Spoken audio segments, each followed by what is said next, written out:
Di Maio lancia una proposta barra provocazione, negozi chiusi la domenica e nei festivi, insomma la riscoperta di una domenica con le famiglie. Cagliari città di commercianti, Manuela Soggiu, lei è d'accordo? Per certi versi sì, obiettivamente sono d'accordo se la regola vale per tutti i centri commerciali in primis. Perché ovviamente sappiamo bene i problemi che sono nati dal momento in cui sono nati i centri commerciali. Per noi è stata la morte quasi assoluta, per cui se si chiude tutti e si rivaluta la vita in famiglia domenicale e il giorno di riposo domenicale per tutti, sì, mi trovo d'accordo. Diversamente no, non ce la faremo.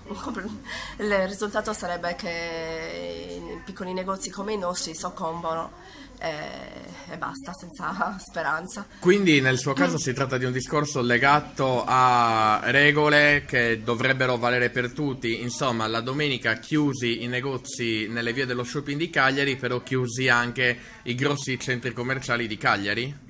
Assolutamente sì, soprattutto i centri commerciali dell'Interland di Cagliari, proprio perché poi si ripartirebbe da lunedì con la necessità o il desiderio o il bisogno di acquistare, per cui tutti probabilmente avremo una partenza diversa.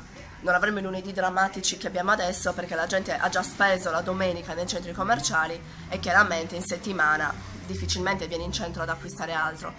Per cui se si parte con stesse regole, con regole uguali per tutti, ci sto. Allora sì, secondo me potrebbe essere anche un cambiamento positivo, almeno io proverei, visto che sino ad oggi si è creato il caos, la cosiddetta crisi, che pare che non abbia un ritorno, per cui... In un ultimissimo flash, quindi voi nei fatti da qualche anno vi siete messi a rincorrere i centri commerciali, vale a dire loro tengono aperti la domenica, anche voi tenete aperti la domenica? Esattamente.